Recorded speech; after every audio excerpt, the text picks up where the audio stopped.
So in today's video, we are going to answer the question, can Season 6 save Rogue Company?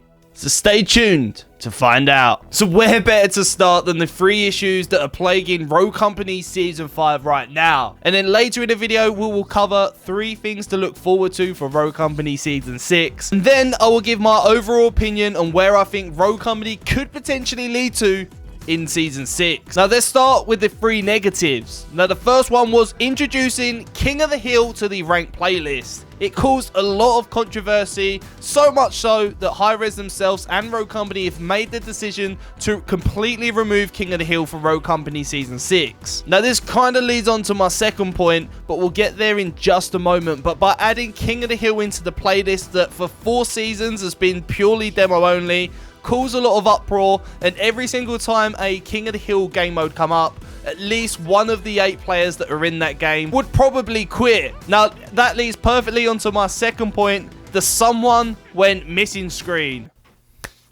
Now I saw this screen so many times. Every single time we were playing King of the Hill, pretty much someone would go missing, and especially after queuing for like 3.5 minutes and then someone would go missing.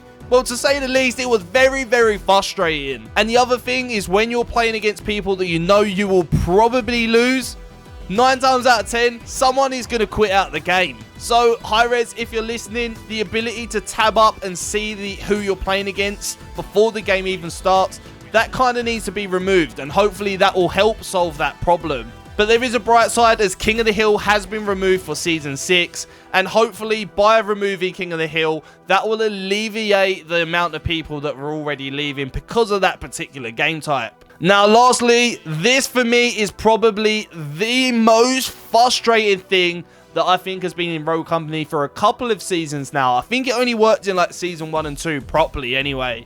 But when you disconnect from a game or you lag out, you cannot rejoin a game. And this is also really, really frustrating. And the thing that's even more frustrating is when you lag out, you can't rejoin, you get minus RP, but you also get a deserter penalty. So you talk about kick a man while he's down. And all these things combined, I really do think have turned players away from Rogue Company Season 5. And then, of course, on top of that all, we've got the server stabilize issues and the bugs. And I'm really hoping that the new update doesn't come with its own set of bugs and server stabilization issues. In fact, I'm really hoping that they improve for Season 6. Now we move on perfectly to the 3 areas that I think will help Rogue Company excel, especially in Season 6. So for me, the Season 6 Battle Pass is the best yet. And I already hear you in the comments saying, well, Season 4's better, Season 3... You're all going to have your opinions, but Season 6 for me is the standout Battle Pass. I think the Ronin skin is pure fire. The Kestrel and the Saint skin, nothing like we've ever seen before, and I really do like this theme. And if you want to see the full Battle Pass breakdown, I'll leave that in the pinned comments if you haven't seen it already. Now, on top of all that, Rogue Company have literally taken their game, ripped it all up and said, right, let's give everyone 2 additional perks. But not just that, not only have we seen rogues go from 6 to 8 perks, they've also included a rarity in perks. So each individual rogue will either have a rare, epic, or legendary version of perks, and they're all different. So Anvil, for example, he gets a legendary 75 unrepairable armor, while someone like Lancer will get a very own version of legendary padded steps. Now what this does is brings back some uniqueness back to the rogues. Like Anvil feels like a really strong tanky character, while Lancer feels like a very fast, agile flanker, and sort of takes away padded steps from some of the rogues that don't need it. And I think this is a very well welcome change. Additionally, on top of that, it adds a whole new layer of depth for new players and existing players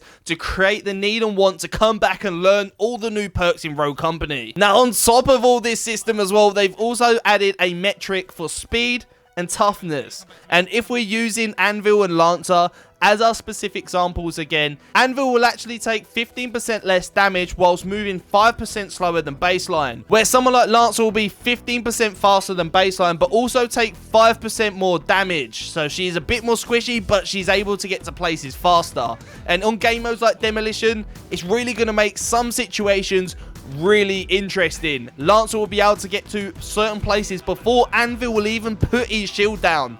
So you're going to have to be careful and watch out for those Lancers. And if you want a bigger and deeper breakdown of the new perk system and the new speed and toughness system, then after this video, be sure to check the pinned comments down below, as I've covered both of these for every single rogue in depth.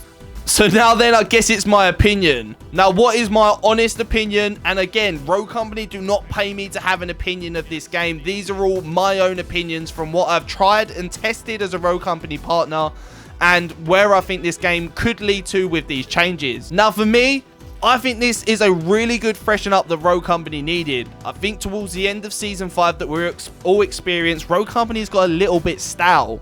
So by implementing a whole new speed and toughness system and a new perk system, it adds so much depth, and the way that each rogue feels and plays is going to be totally different. The meta, like Kestrel, Dahlia, Ronin and all that sort of stuff, is going to completely be switched up. Saint is going to be one of the most useful healers and support characters, as he can double stack perks. There's going to be so much change, and I think this is a good thing. As a content creator, it enables me to make so much more content, which is, by the way, why you should subscribe to this channel. We're on the road to 10,000 subscribers, and we're only going to get there with your help. So make sure you smash that subscribe button. No, but on a serious note, the Battle Pass should really lure players back, and I do think with the added new system, like I say, there's just so much to learn. And there's so much to master with choosing an individual rogue now. Now, for me, this is the boost that Rogue Company needed. Even small little quality of life changes, like seeing a gold gun on the floor, is really interesting to me. But do let me know in the comments down below if you agree with some of the points that I've made in this video. And also, if you've managed to watch to the end, leave a little fire emoji down below so I know that you're a real one. But like I said, if you want to check out any of the things that I've said, check the pinned comments down below, as there will be more detailed videos on some of the things that I've discussed in this video. But until the next one, guys, check out this video, subscribe, peace!